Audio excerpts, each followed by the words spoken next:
17 साल में ऐसा दूसरा अवसर आया है जब सत्ताधारी गठबंधन भारतीय जनता पार्टी और जनता दल यूनाइटेड के बीच खटास पैदा हो गई है। हालांकि इसको पाटने की बहुत कोशिश की जा रही है, लेकिन इन सब के बावजूद कहा यह जा रहा है कि सत्ता परिवर्तन की सुगबुगाहट पूरी तेज़ी से हो रही है और इसका एक्शन प्लान भी बन गया है। सत्ताधारी गठबंधन भारतीय जनता पार्टी और जनता दल यूनाइटेड के बीच रिश्तों में खटास के बीच बीजेपी के वरिष्ठ नेता कई बार बिहार का दौरा कर चुके हैं। इस बार धर्मेंद्र प्रधान, जो कि कभी बिहार के प्रभारी हुआ करते थे, पटना पहुंचे और सीधे मुख्यमंत्री आवास पहुंचकर नीतीश कुमार से मुलाकात की और चर्चा के बाद उन्होंने बाहर निकल करके कहा कि सब कुछ ठीक है।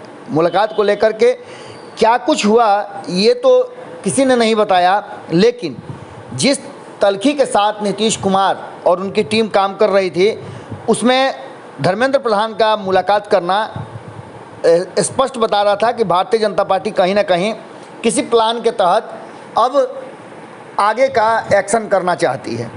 आपको बता दें कि धर्मेंद्र प्रधान और जदयू के रिश्ते में आई कड़वाहट को दूर करने का भरसक प्रयास किया गया और इस गतिरोध को दूर करने के लिए उन्होंने नीतीश कुमार से मुलाकात की। लेकिन सबसे बड़ा सवाल यह है कि पटना की यात्रा को लेकर उठाए जा रहे धर्मेंद्र प्रधान के 1.5 महीने में दूसरी यात्रा को राष्ट्रपति चुनाव से भी जोड़कर देखा जा रहा है, लेकिन उससे कोई मतलब नहीं है, क्योंकि राष्ट्रपति चुनाव को लेकर के प्रधानमंत्री ने खुद नीतीश कुमार से बात की।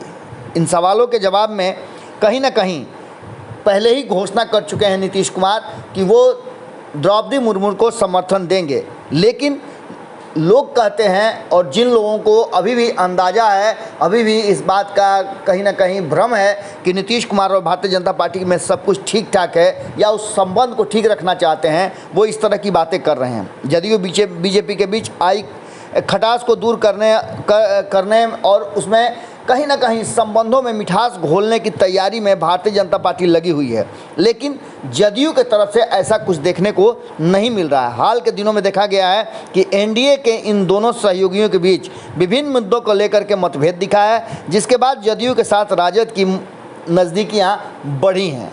इसको लेकर के भी चर्चा तेज है कि जाति आधारित जनगणना हो या फिर बिहार को विशेष राज्य का दर्जा हो या फिर आपने देखा होगा अग्निपथ योजना है, उसमें भी कहीं ना कहीं मूक रूप से हो या फिर खुल करके ही हो, जहां एक तरफ भारतीय जनता पार्टी को समझाने का प्रयास जदयू ने किया है, वहीं नीतीश कुमार के साथ खड़ी नजर आई है, चाहे वो सड़क पर हो या फिर सदन में हो। प्रधान नीतीश कुमार से बात करने के बाद साफ तरीके से बोले कि 2025 तक नीतीश कुमार मुख्यमंत्री बने रहेंगे। प्रधान ने इस बयान को ऐसे नेताओं को संदेश दिया जो नीतीश कुमार के साथ कहीं ना कहीं संबंधों को ठीक रखने में मुश्किलें पैदा कर रहे थे। आपको बता दें कि इन सारी बातों को लेकर के धर्मेंद्र प्रधान ने जो संदेश दिया है वो सार्वजनिक मंच पर दिया है और सरकार पर सीधा आरोप लगाने वालों पर भी कहीं ना कहीं उन्होंने हमला किया है। इसके साथ ही ये भी बात सामने आ रही है कि गठबंधन भले ही सब कुछ ठीक ठाक है, लेकिन दो पार्टियां हैं तो दोनों के विचार अलग अलग हो सकते हैं। जनादेश मिला है हमें एक साथ चल करके 2025 तक सत्ता चलाने का, हम इसको पूरा करेंगे। लेकिन इन सब के बीच में आपको बता दें कि जिस तरह से महाराष्ट्र में जो बातें हुई, उन बातों के बाद बिहार पर कहीं ना कहीं चर्चा शुरू हो चुकी है और नीतीश कुमार से भारतीय जनता पार्टी पूरी तरह से संतुष्ट नहीं है। ऐसी स्थिति में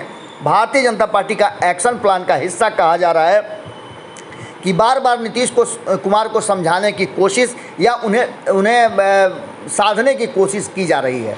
ऐसी स्थिति में भारतीय जनता पार्टी अब बिहार पर बहुत लंबा फोकस करना नहीं चाहती है, क्योंकि उसके जिम में अभी और भी ऐसे बहुत काम हैं जिसको करना है, चाहे वो राष्ट्रपति का चुनाव हो, 2024 की तैयारी हो या फिर 2025 में अकेले दम पर चुनाव लड़ने की भीतर ही भीतर तैयारी हो। इसका सीधा सा मतलब है कि अगर सब कुछ ठीक ठाक नहीं रहा तो भारतीय जनता पार्टी अपने हिसाब से बिहार में सत्ता परिवर्तन की कोशिश कर सकती है। इसकी सुगबुगाहट भी तेज हो गई है। क्या होगा ये तो भविष्य के गर्भ में है, लेकिन इतना तय मान के चलिए कि भारतीय जनता पार्टी और जदयू के बीच में संबंध बिल्कुल ठीक नहीं है। ऐसी स्थिति में अगर कयास लगाए जा रहे हैं कि बिहार में सत्ता परिवर्तन होगा तो कोई अतिशयोक्ति नहीं है। कभी भी बिहार में कोई बड़ा राजनीतिक उलट पुलट हो सकता है। अगर ये वीडियो पसंद आई और वह बिहार के राजनीति और बिहारियत से सरोकार रखेनी तो सब्सक्राइब बटन दबा के चैनल के सब्सक्राइब कर ली। ओजे एगो घंटी बा, ओकरा बटन दबा देला से कुल सटीक और मारक खबर रुआ मुफ्त में मिल जाई। अगर रुआ पत्रकारिता के हमनी के नया प्रयोग में सहयोग कर चाहतानी तो ज्वाइन बटन दबा दी। पेटीएम नंबर नोट कर ली 9386816700। धन्यवाद।